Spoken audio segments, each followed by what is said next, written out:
All right, we are back here talking some New York Jets football after another big departure, and it's very disappointing season. Joining me today to break it all down, great guest, one of the co-hosts of the Jets Flight Club podcast, Jake Brown is here. Jake, welcome. How are you? Yeah, Joe Douglas might be gone, but if you were watching on video, he is still with us because my bald brother, he's a little chubbier than I am, but we both are a little thick. He is right there behind me, thanks to this virtual background, which I'm going to start using because a boring living room in suburban New Jersey isn't as fun as a picture of Joe Douglas smiling. Yeah, and he's happier in the picture than he was at the end of his Jets tenure, that's for sure.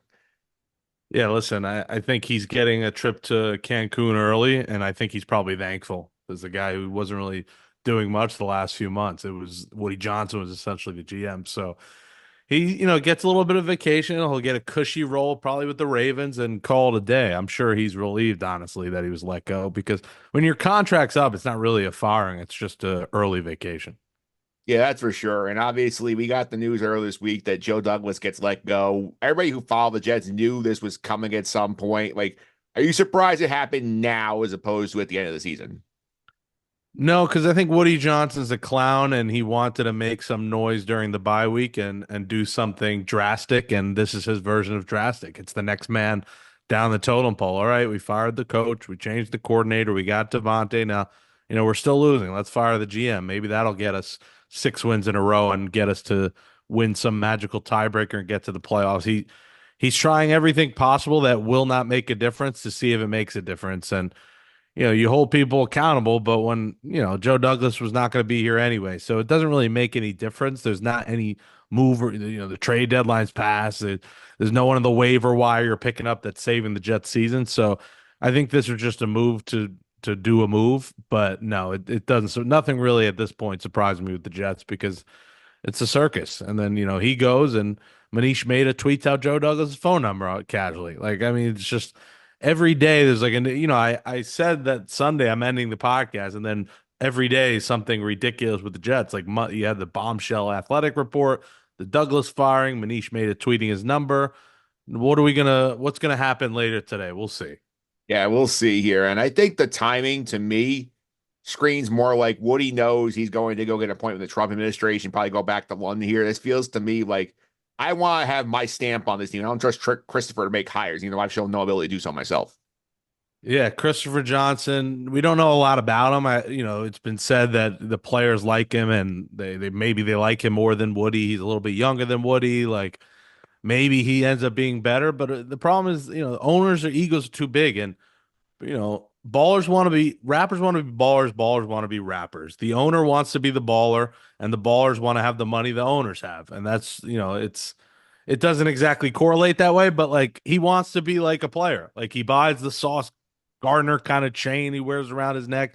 He's in the locker room before and after games. He's making football decisions he should not be making. He's listening to us and people like me on Twitter. His brother used to listen to my old podcast. Like, they're listening to a lot of this stuff that's out there. And, they always say when you listen to the fans, you end up with them. Well, when you're an owner, it's hard to, as many tweets as he's getting of sell the team, the guy's got money and an ego that he doesn't want it out of the family.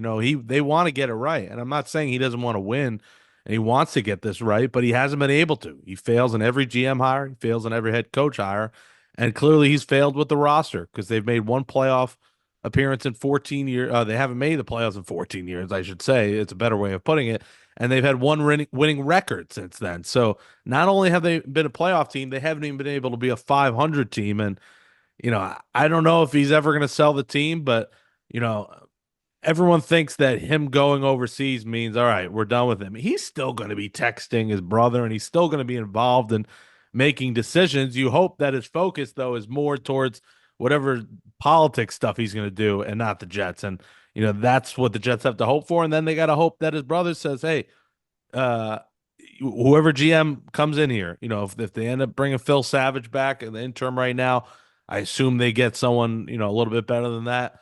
They need to leave it in their hands and just step away, give them your money. And I think you're seeing that with the Mets. Steve Cohen is letting David Stearns make the baseball decisions, and he's writing the checks. And that's how a strong ownership GM and franchise connection work, the owner does not get involved. Yep, that's for sure here. And obviously, you brought up earlier the big athletic report on Monday night. I'm sure, like, we all have our the ideas where the information this came from. So there are people close to Joe Douglas, and even Joe Douglas himself. But like, I think you and I agree. Some of it probably embellished, but I think a lot of this is pretty accurate. So, what do you think? What was your big takeaways from the athletic report? Yeah, I mean, it's a circus. And, maybe it was Douglas, maybe it was Rex Hogan, the assistant GM, that they essentially let go and decided they didn't need an assistant GM because Woody Johnson was essentially the assistant GM. And it doesn't surprise me. Listen, you vouched for Rodgers. You wanted Rodgers so bad, and then you wanted to bench him so early. If there was a time to talk about benching him, maybe it's right now when you're 3-8, when he can't move out of the pocket. He's clearly playing hurt. He's nowhere near 100%, and I'm sure that's going to be the excuse after the season is I was playing with a torn hamstring, or there's going to be some major injury that comes out that he was playing with, and then we're all supposed to feel bad and say, look, he was playing hurt. He'll be better next year with the Jets. Well, he's old. He looks finished, and none of this surprised me. There's dysfunction. There's poor communication, and Rodgers was essentially also the assistant GM. He was calling a lot of the shots, and you came into this season, thinking that the real kryptonite was the coaching, and it really was. The coaching was terrible, but the other kryptonite was a bunch of selfish players and a bunch of guys who weren't team-like guys, and guys like Ahmad Gardner, who you can't even call sauce anymore, who's immature. He's tweeting, he's saying outlandish things, and instead of holding himself accountable, he's pointing the finger here, here, and here. And just been a lot of finger pointing with this franchise. And unfortunately, it's every year there's a bombshell athletic story. I assume Douglas said it. It could have been Rex Hogan, maybe a combination of those guys, but there's always someone leaking something within this Jets organization. They always seem to be on the back page for all the wrong reasons. Yeah, for sure. And I know there's also been a lot of sort of, we saw this after Robert Saleh got fired too. There's a lot of, oh, Joe Douglas didn't deserve to get fired. And like, let's be clear, 30 and 64 and 94 games is not exactly a great endorsement to keep your job after 6 years. And he did get a very long leash, as great Connor Rogers pointed out on Twitter. Like, he made a lot of mistakes. He got opportunities to fix those mistakes. Like, did Woody intervening help? No, but I don't think like firing Joe Douglas now as opposed to 6 weeks later is going to make that much of a difference in the grand scheme of things for the Jets. No, it won't make a difference, and he deserved to be fired. And you could argue it could have been done before the season, but they wanted to see this Rodgers thing through. And quickly, as it started to unravel, they tried firing this guy. And listen, for the people who think that if Saleh was here, they'd be better, maybe they'd be one win better. Robert Saleh wasn't a good head coach. He was a coordinator. It was a wrong decision. That was a wrong decision by Douglas. Um, Drafting Zach Wilson, awful decision. And, I say these with the caveat of who knows at the time if it was Woody making these decisions or Joe Douglas, because at this point it seemed like Woody had such a big hand in a lot of these decisions that we don't even know. And Joe Douglas revealed, he said, I'm at the, whatever the quote was, I'm at the hands of my owner, whatever the owner Yeah. wants is what you do. And that's an issue. That quote was when I was like, yeah, this thing's crumbling downhill more and more each week. So once I heard that, I knew it was kind of over for him. And I knew, this franchise needed a clean slate from coaches to quarterback to GM to owner. But obviously, like I said, I don't think that's changing. So, yeah, 6 year 30 and 64 is as bad as it gets. I forget what the stat read, but it's literally one of the worst records for a GM like ever. And his first year you threw out the window because he signed in June. They fired McCagnon. McCagnon drafted that team. So you kind of judge it off 5 years because a lot of those free agents, a lot of those players were by McCagnon. But still, in 5 years, each one of those teams ended up being terrible too. He didn't have the Gase hiring. Gase ended up being bad. But, even if you take 2019 out of the take 2019 out of the picture, it's actually even worse because 2019 they were 7-9, and that wasn't most of that team wasn't his. So it's subtract the 7-9, and then we'll do the math. It's 2-14, it's 4-13, that's 6-27, it's I, 7-10, I have it that's what is 23 to 63. 20, yeah, it's even worse, 23-63. So 54, 53, and sorry. Yeah. yeah, I mean, most of that roster that first year was in him, so it's actually even worse look. And I think that's all you need to know is the 2020 to 2024 record and how bad it's been.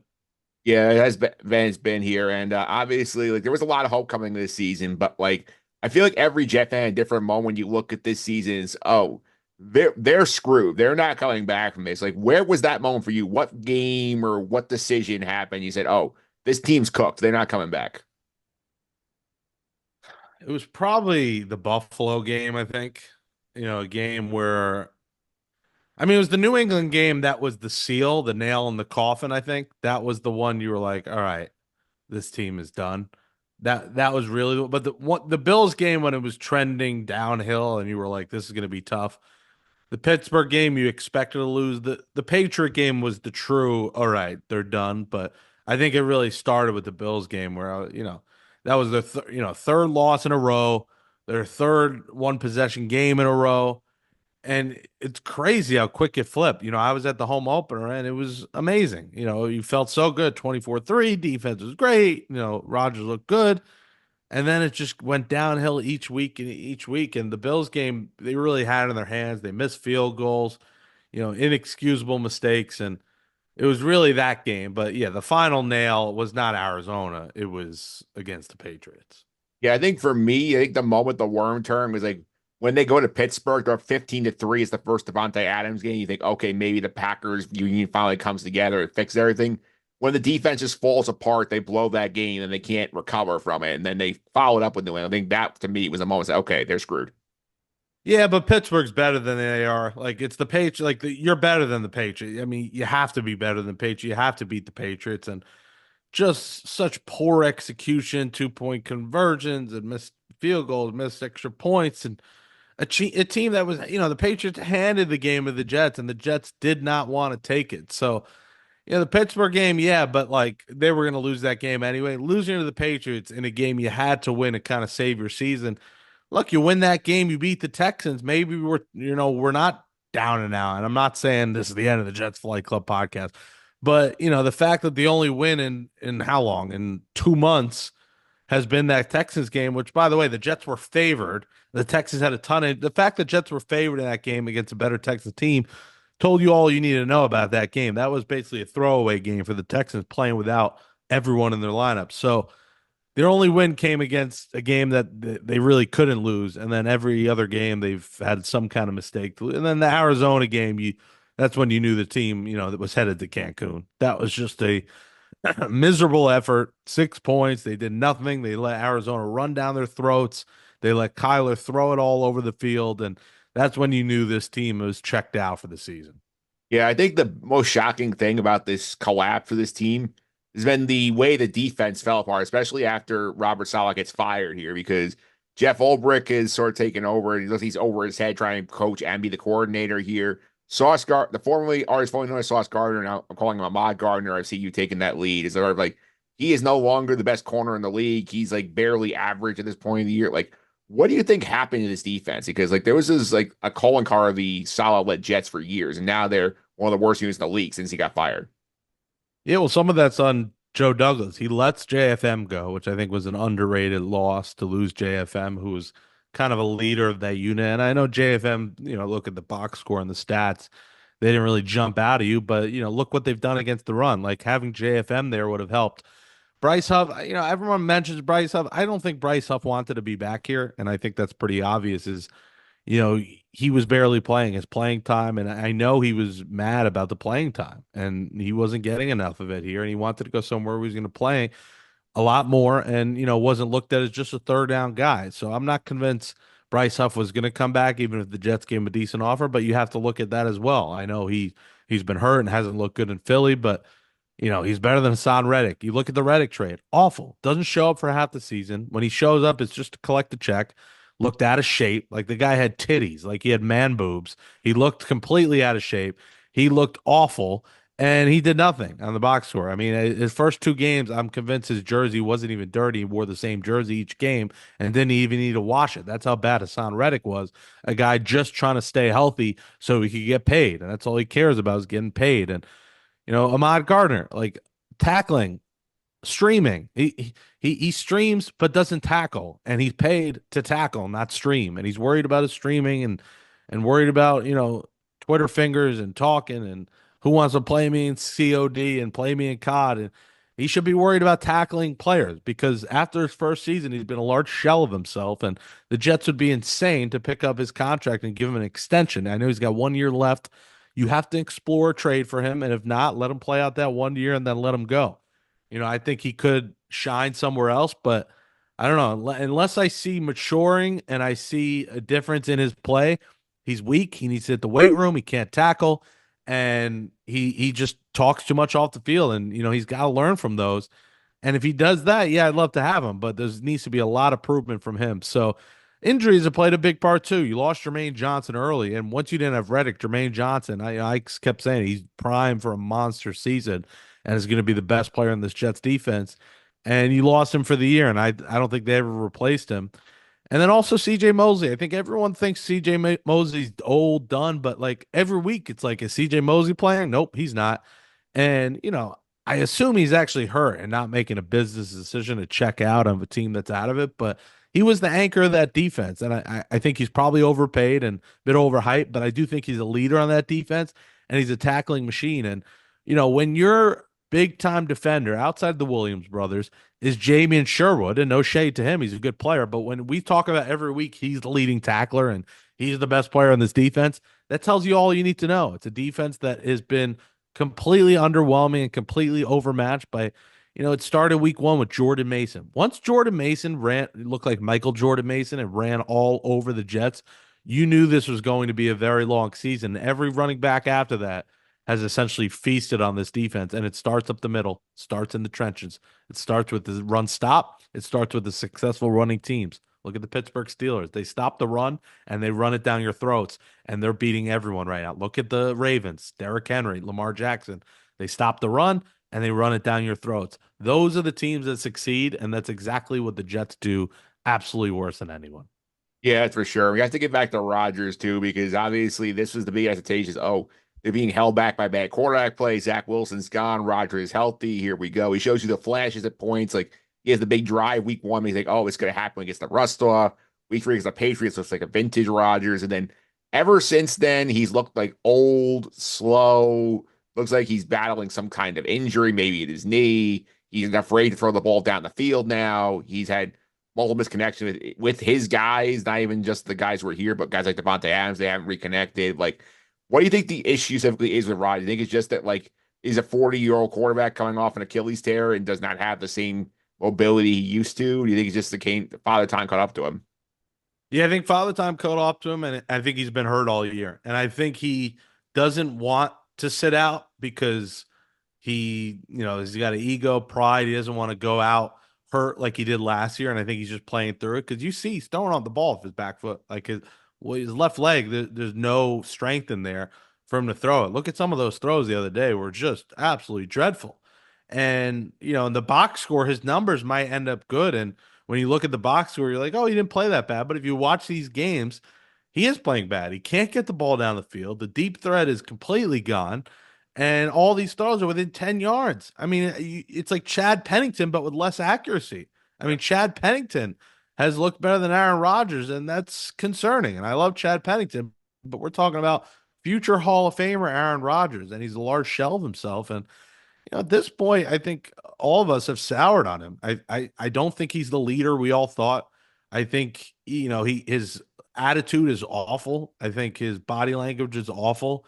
I think when a receiver drops a ball or they may have ran a wrong route, him looking at him mad or yelling at him, I just think it's bad for the locker room. I think the chemistry is bad, and for him to keep mentioning over and over, but the energy wasn't there before the game or at halftime. Well, where are you? Like, you see more energy and motivation from guys like Jameis Winston, who has speeches that make you want to run through a wall. And I'm not saying a game is won through a speech, but when you're telling me there's no energy on offense, that's directly on you, the quarterback. You're the anchor, you're the leader. And, to go five straight possessions, without a first down in that game on Sunday is like laughable. Like, you see better offense in high school football. Like, that can't happen in the NFL for you not to get a first round until 90 seconds left. And, another part of it is tempo. We see a lot of successful teams play with tempo. We see a lot of no huddles. We see what made Aaron Rodgers so successful was catching a defense with 12 guys on the field, catching a guy off sides, catching defenders not knowing what to do. He's moving at a snail's pace. And you see it with the delay of games.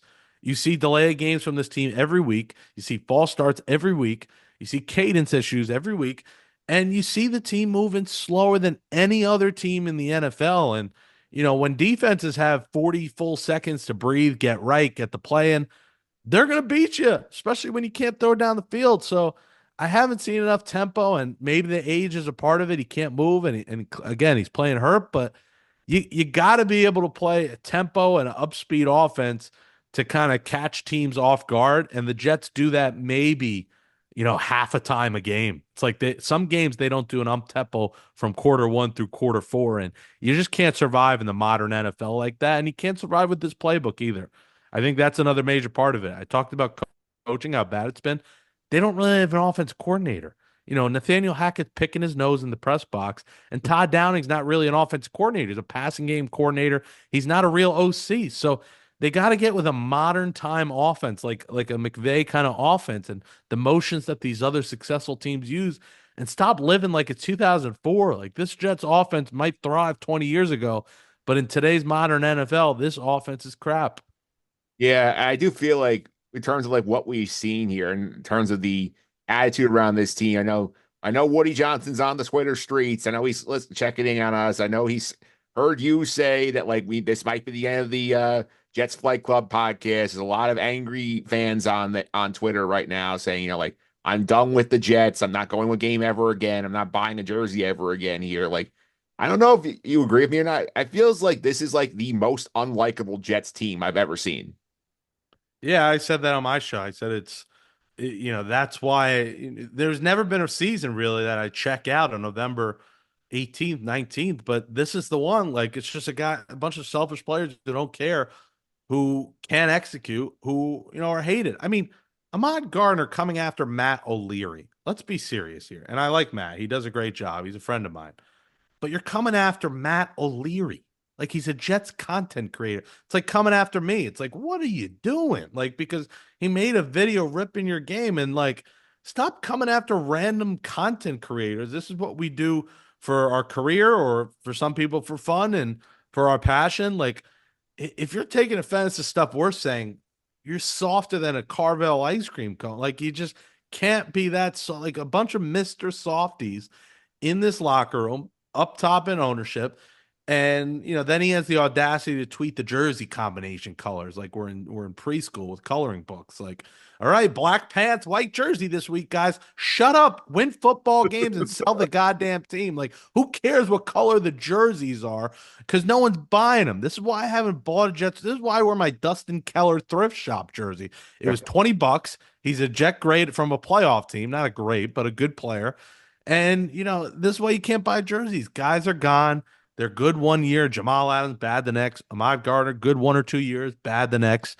It's like it turns so quick that guys can't get jerseys. They can't invest in this product. And for the Jets to have the audacity to want season ticket money in a year in advance and raising the prices even more when the team can't win 5 games, it's just a laughing stock from top to bottom. And, I just am not sure if Woody being in London and doing whatever the heck ambassador, what is the ambassador? What a BS title. He's just a rich guy in London, whatever he's doing.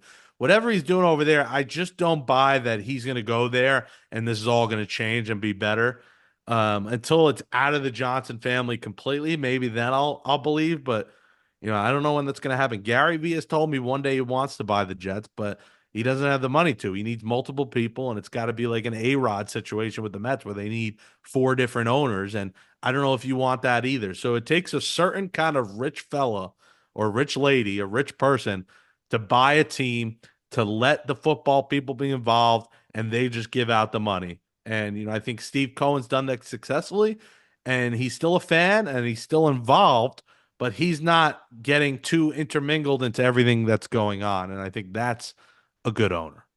Yeah, I think you could tell the passion with Woody too, like what his issue is specifically. Like the meeting, the Athletic week 4, they talked about specifically when he talked about benching Rodgers. It all ties back that they're going to London in week 5 because he didn't want to get embarrassed from his rich friends. That's the only reason why that game mattered so much. Why Salah got fired after, in my opinion.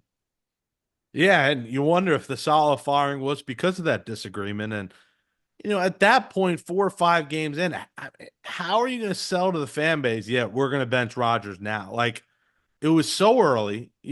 Fans were waiting forever for him. They were 2-3 also. I know the sky was falling, but it wasn't like it is now at 3-8. 2-3 is different than 3-8, and quickly it's just completely unraveled. And if you told me now you'd bench him, then I'd completely understand it. Although I don't think Rodgers going to accept that. I think he's too big of an ego to sit right now. Although I think for the betterment of the team, Tyrod Taylor healthy, I think is better than a 40-year-old unhealthy Aaron Rodgers. I think it makes more sense. But yeah, I mean, Woody is more concerned with going on Fox News and talking politics than, having a winning team right now. And I think he cares and I think he wants to be a winner. But to be a winner, you can't be making football decisions or checking in on podcasts and Twitter fans. Like you need to give them your money, have a bit of a voice, but a backseat voice, and let the big boys make the decisions. But unfortunately, Joe Douglas was never a GM either. And I think what needs to change is the Jets need actual people who've done the job before. Robert Saleh has never been a head coach. He was clapping. He was a good sideline motivator. He would, all the stuff that we never saw with the Jets. That's what got him this job with the Jets. And he wasn't good as a head coach. Joe Douglas was a player personnel guy. Has a Super Bowl ring with Baltimore, but again, was a personnel guy, was never a GM, was never an assistant GM. He never had that kind of role that he was hired for. Nathaniel Hackett was Aaron Rodgers' friend, is actually a terrible coordinator, has an old, out of date playbook. Terrible. I think Ulbrich was good defensive coach, but is a clueless kind of head coach. So they've put guys in positions that they're not ready and not qualified for. And that comes down directly to the decisions by the owner. And he's clearly making the wrong ones year after year after year. Yeah, and speaking of the owner here, obviously he's got an outsized impact on who succeeds all these people in their jobs because the whole house is getting basically torn apart at the end of the season here. Like, honestly, knowing what you know, knowing the athletic reports that are coming out seemingly quarterly, like whether you believe or it's all accurate or not here, like who will actually want to come work here? I know there's the argument, oh, there's only one of 32 jobs. You can get a chance to be an NFL GM or a head coach, you take it. But you see all this stuff and you have legitimate options, whether you're like a Mike Vrabel or like Ben Johnson, the hottest coordinator on the market, some of the good time GM guys. Why would you come here? Yeah, I mean, I think the sell is still New York, greatest city in the world. I think the sell is you're going to get paid. To take the job, you got to get paid as good or better than anyone else in the league. So I do think money talks. I think New York talks. I think New York's the greatest city in the world. As much as hate as it'll get, as expensive as it is, there's nowhere on the planet you could do as many things as you can in New York. I think it's a great place to live. Whether you're in northern Jersey or whatever, you're by Florham Park as well, close to the city. I think that still has allure to it.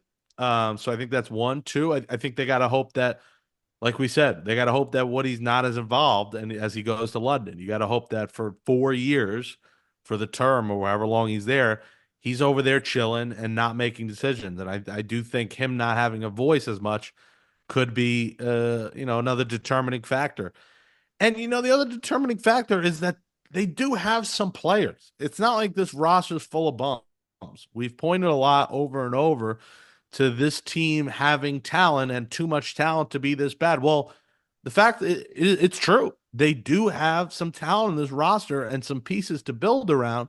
That this isn't a 5-year rebuild. It might be miss the playoffs next year, but even next year, I think, if they move on from Rodgers and they do have a new coaching staff and a new GM, it's not outlandish to say they can compete for a playoff spot next year. When you have Brees Hall, you have Garrett Wilson, you probably have Devontae for another year. You have Quentin Williams, you have Quincy Williams, you might have Gardner another year, DJ Reed.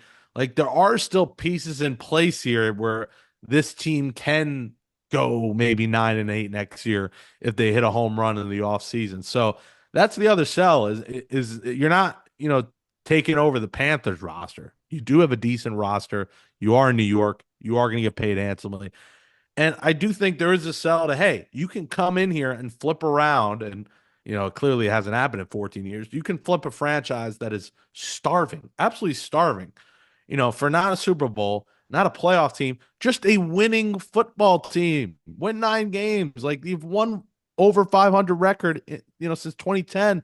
This team has consistently been losers. So I do think the excitement of maybe turning a franchise around could bring someone in. I like Vrabel. I think he's a leader of men. I worry that he is more defensive minded. If you do bring in Mike Vrabel, you really need to bring an offensive mastermind at offensive coordinator. But I do like the thought of a guy who's done it before, who has some cojones, who at times will go for 2 points when they need to. So Vrabel does intrigue me as an option. Yeah, it does intrigue us out here. And I do think interesting situation. Like if they put you in charge, how would you think? I've seen a lot of theories here about, hire president football operations, let them sort of build the whole thing down. I've seen Gary Myers, Justin Curtis Martin do that role. Somebody wants to be in ownership. Like how would you handle this? Like I think just getting the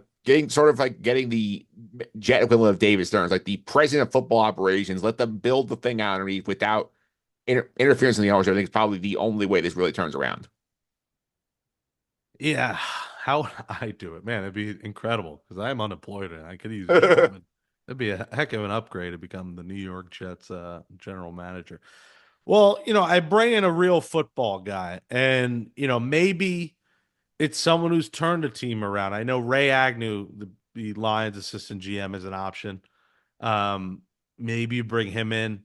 Maybe bring in the Steelers assistant GM, Andy Weidel. There you want someone from a winning program and a team that has had some success. I think the Steelers are good. You go to those teams. I think they tried that with Joe Douglas, who was Ravens, who had consistent success. But ideally, it's someone who's been at the top or been an assistant GM and has worked side by side by a GM. And then, like I said, I go to a coach that has been there. So Vrabel's kind of just the guy I'm pointing at. I think Ben Johnson is intriguing. I don't know if he would leave Detroit, especially if they end up winning a Super Bowl. Like, why would you want to leave a winning team like that unless it's for a lot more money? So they'd have to probably pay him a ton of money, which I think they will do. I think you gotta overpay. I think that's what I would do as well. I would say, you know what, we're gonna pay you more than any other team to take over our team as head coach. So I think that's the key move. And I do think they should do something. I know Joe Benigno's mentioned like Jets super fans and have a meeting with them. I don't know if that's the right solve, but I do think there is something to bring together a room and maybe a committee of former Jets that had success. I'm talking late 2000, 2009, 2010, those teams. Bring together maybe guys from 2000, 2001, Chad Pennington. Put those guys in a room, bring them all together, maybe give them a decent paycheck and figure out what went right, what you did right at those times. And I know football changed. I'm not saying in terms of play calling, but culture wise, coaching wise, you know, the adversity that they went through.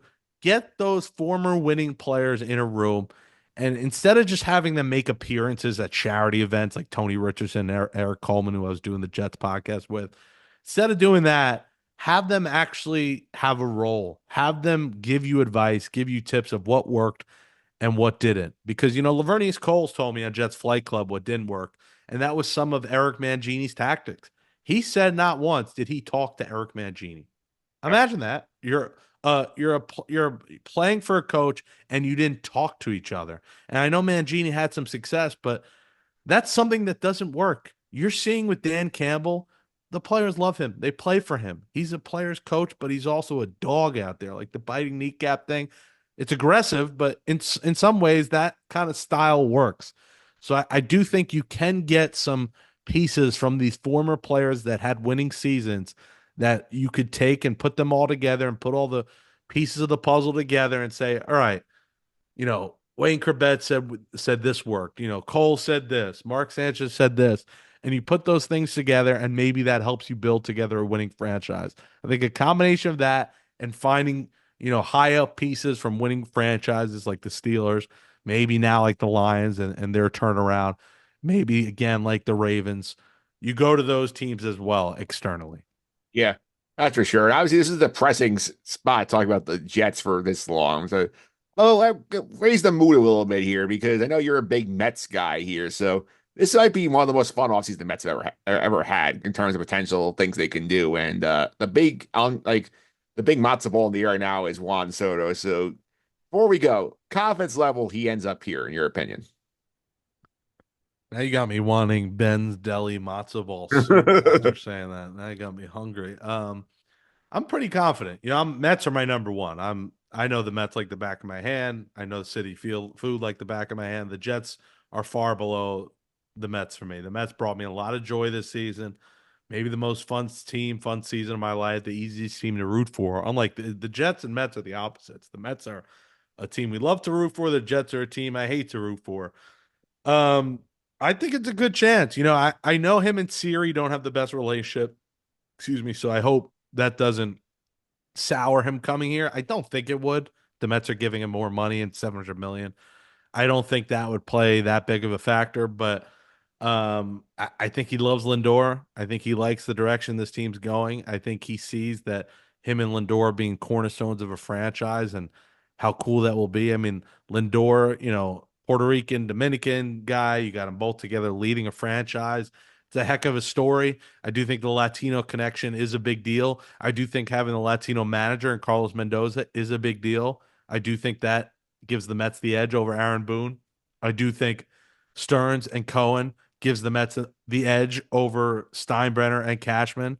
I do think the Yankees, it's not the destination that it was like in the late 90s and early 2000s. It's just not. Worst stadium food, by the way. Uh, Not as rich of an owner, not as, smart baseball minded as a GM. I don't think, I respect Cashman. I think he's a pretty good GM, but I do think Stearns is a bit more wiser in terms of getting guys on the low and finding the right pieces to the puzzle. Um, so I do think the Mets have a lot going for them, and I do think the money is the big thing. I think he made it clear he wants to go to the team that will give him the most money, but also can win. And I think the Mets are in a position to win and give him the most money. And I do think the rest of the league saw the vibes in Mets land last year. They saw OMG. They saw the fun this team had. There was no other team that had, a backup infielder come up from AAA and have a post game concert. That doesn't happen. It's never happened in the history of the sport. So I think the vibes in Mets land are attracting people, and in the past weren't. I think they see the project as a whole. I mean, Juan Soto, if he comes here 12 years, he's going to see the Mets winning. He's going to see a new soccer stadium across the street. He's going to see a new hotels and bars and potentially a casino across the street. And he's seeing all these things come together in the area with the franchise that maybe aren't happening in Yankee land. So I do think the Mets are the favorite. And I don't know what percentage to put it at, maybe 70%, 80%. But the good thing is this. If they don't get Juan Soto, the Mets are still in really good shape. They have 180 million to spend. There's still Anthony Santander out there. There's still Christian Walker. You have Mauricio, Acuna, Vientos, young pieces. You're probably going to trade Jeff McNeil. There's still other, Profar's out there, Tyler O'Neill. Bellinger is now a potential trade piece as the Cubs are looking to shop him. There's a whole lot of names out there. Tanner Scott, Corbin Burns, all these pieces I think the Mets will be favorites for. Bringing back Sean Manaea, that for the Yankees, they lose out on Soto. It's a lot bigger of a deal than the Mets losing out on Soto. If the Yankees lose out of Soto, that is a huge loss. He carried them in many ways last year. And I don't think the Mets had one. Obviously, Lindor was the MVP, but you had contributions all year from different pieces, whether it was Iglesias, Bader, Nimmo, Alvarez, Alonso. Like you had different players step up in different moments. Um, so I do think the Yankees losing him, it's a much bigger deal. Where I'm fine if the Mets pivoted to Santander. Listen, Santander hit like the same amount of homers as Soto. He's not going to get on base the same. He's not going to be the same, kind of name that Soto is, but he'll be a quarter of the years and maybe half or a quarter of the money. So again, not the end of the world if they don't get him, but I'm confident they do.